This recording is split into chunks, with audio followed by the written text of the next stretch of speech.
Well, this probably wasn't worth it. LEGO Star Wars The Complete Saga is one of my favorite games of all time, so I was excited for the Skywalker Saga to come out. My brother and I were determined not to just beat the game, but get that glorious 100% completion. It may have taken us around 80 hours or so, but we eventually did it. My thoughts on the game? Overall, I liked it, sure, but it's a bit complicated. The gameplay involves the players taking control of LEGO versions of Star Wars characters. There are several different character roles, such as Jedis who can do the Force, gunners who can shoot targets, droids that can do droid panels, and scavengers that can build gliders and other objects. By using these different types of characters, the player can complete puzzles and other challenges to unlock Kyber bricks. There are 1,200 in total. If that sounds like too much, that's because it is. There are hundreds of puzzles and objectives to do in the game. It didn't take my brother and I 80 hours for no reason. These Kyber bricks can be used to upgrade each character's class, as well as other general things. Some of these are absolute lifesavers, such as the stud magnet and the collectible detector. Other upgrades can be unlocked by finding data cards. Some important data card upgrades include the score time stud multipliers, the golden gonk droid buddy, and the porg friend. Unlock all the stud multipliers and you'll have a billion studs in no time. The data cards will be sprinkled throughout the game's planets. The Kyber bricks, however... Kyber bricks can be unlocked in various ways. Above I said that they can be unlocked by solving puzzles, but in reality, there are so many more ways to get them. Unlike some of the earlier LEGO Star Wars games, there are side missions and other events that can happen across the game's various planets. These range from killing enemies to finding collectibles to escorting a character somewhere. As there are 1,200 of them, that tedium definitely sets in a bit by the end. Additionally, some of these objectives will unlock ships or characters. There are actual levels like in the older games, 45 of them to be exact. However, these levels are pretty dang short. Some of them feel like you blink and miss them short. The vehicle levels in particular, besides the pod racer ones, they are just a joke in particular. I like the levels in the Complete Saga and the Clone Wars because it felt like love and care were put into them. They were front and center. They almost feel like an afterthought here. A majority of your time will be done on the planets, not the levels themselves. At first, this seems awesome. Exploring the planets and doing random objectives was fun for the first 20 hours or so. Maybe if you're not a dumb like my brother and I and feel the need to go ham and complete every single thing in the game, it's not a problem. 100%ing LEGO games is just second nature to us now, but man, it starts to drag hard when going for that sweet 100%. Speaking of levels, minikits return and there are only 5 per level. This is a great change because there are 45 levels. I'd much rather have to collect 225 minikits than 450. That just sounds like overkill. There are also 3 level objectives per level. Completing these will give the player a Kyber brick. Some of these are so goddamn specific and stupid. They come with descriptions, but somehow some of them still aren't clear. This could have been a great new addition to the gameplay, but some of these are just too frustrating. Like one of them in the General Grievous level has the player killing battle droids without dying themselves. We did this, but it can't be those battle droids. No. It has to be those specific battle droids. How you're supposed to know that? Honestly, my recommendation for a newcomer would be to book it to the levels as fast as they can. Admittedly, this game gets off to a very slow start. You go around the hub worlds for a bit, activate a cutscene, end up in the same hub world for some goddamn stupid reason, then activate another cutscene, and then the level finally starts. Like in previous LEGO games, the level must be done in story mode first. This will give the players certain characters to beat it. After beating that level in story mode, they will unlock some characters, as well as free play mode for that level. Free play will allow the player to play the level with any character they want, which will usually be required to grab some minikits and complete some objectives. Speaking of free play, I gotta give credit where credit's due. It's nice that the player can pick any character they want in free play levels. The way it worked in older games like the Complete Saga and the Clone Wars was like this. The player got to pick one character that they want to be,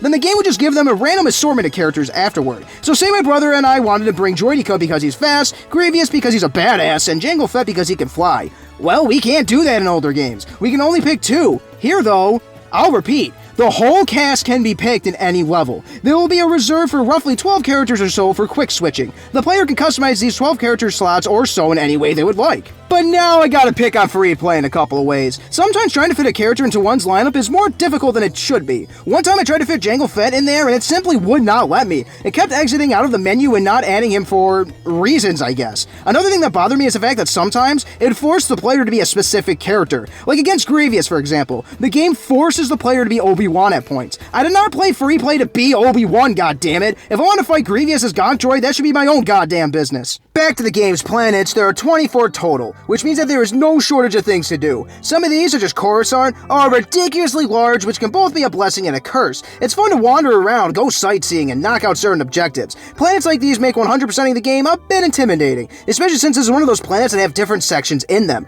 It'll display the total characters, Kyber bricks, and ships for each part, so it's pretty easy to keep everything straightforward. The game has planets that stretch across all 9 main movies, which is pretty epic. I'll say it again, the amount of content on display here, it's pretty commendable. Planets and story levels aren't all. There are also sections where the player can fly around in ships and complete additional objectives. Usually there is a Kyber comet which can be shot to give the player 5 Kyber bricks, as well as a race or 2. Every planet has a space section for it, for a total of 24 space sections. They were neat at first, but they got tiring after a bit. Doing annoying races and space battles over and over again just got old. There are also objectives where the player has to smuggle cargo to other space sections and they will get attacked by enemies.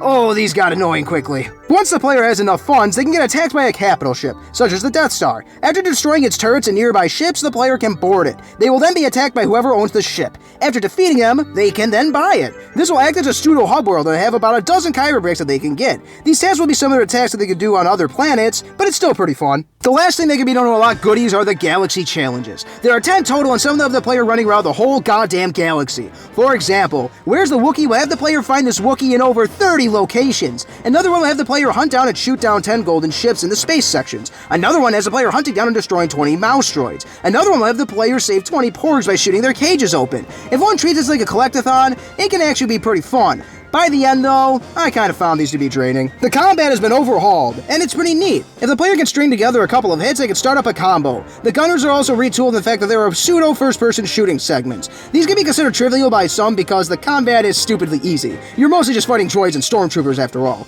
but it's still pretty fun. If the player decides to turn off the auto health regeneration option, they may be surprised at how often they die. The only penalty is losing those sweet studs, but that can be a problem if they're gonna go for the true Jedi in a level. Another thing that I gotta give kudos to are these 2 words, Mumble Mode. Maybe I'm dumb, but a lot of the magic of the original LEGO Star Wars games is the fact they felt like, well, Legos. They felt like toys. It almost felt like there was a master hand controlling them all. I fell off of LEGO games around the time when the characters started speaking actual dialogue. Mumble Mode had these characters make noises, kind of like the older games. It worked better in the older games because the cutscenes, they were made around the mumbling, but it's still a nice attempt at creating that original feel. Now, if I were to pick where the game suffered the most, it is easily here. The performance on PC is downright abysmal at parts. I'm not exaggerating when I say this game ran at sub 10 FPS at times. If one is a Series X or PS5, I would urge them to buy it there instead. Me having to run this game on my beautiful ultra-wide simply wasn't enough for me to overlook this. The level playing right now is Droid Factory, which may be the worst offender. I want to call it genuinely unplayable, but my brother and I pulled through somehow and completed the level. It's not just one level either. A couple of the hub worlds such as Endor Village, Mustafar, the Death Star and Kif Bur, and Act 2 all ran terribly. When I first bought the game, it would crash nearly every other cutscene. My brother and I would only proceed one cutscene at a time, and you can imagine how old that got.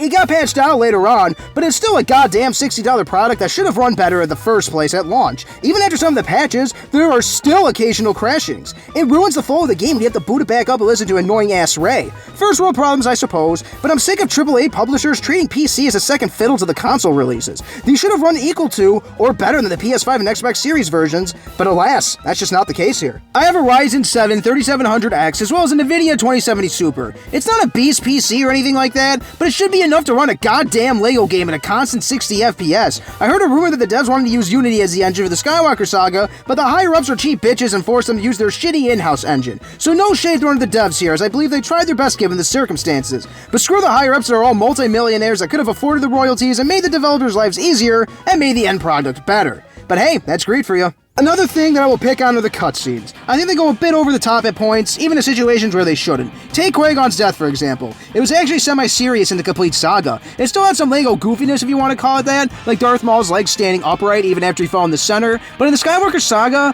Darth Maul's head comes out and like at Obi-Wan with a lightsaber in his mouth, and then he kicks into the basketball hoop. It just seems a bit goofy. It may sound a bit weird thing to nitpick, but keep in mind that these cutscenes are constantly being thrown at the player. Even though it wasn't exactly what I expected, I still had fun with LEGO Star Wars The Skywalker Saga. I miss the older levels, I felt like there were more heft to them. I can't deny that exploring these planets for the first time was fun as hell, and the amount of content on display here is commendable. I think a 5 out of 7 is fair here. If I played it on my PS5 or Xbox Series X, maybe I could have warranted a 6 out of 7, but these performance issues on PC caused way too many headaches to go any higher. Even though I'm in the camp that the Complete Saga and the Clone Wars were better, I enjoyed my time with this game overall. My recommendation for newcomers is definitely do not 100% this game. However, you should rush through the beginning. The beginning is a slog, but once the player unlocks free play in the hub worlds and levels, the game becomes much more fun. Not fun enough to do everything though. I think that the simple LEGO Star Wars gameplay just got stretched a bit too thin here.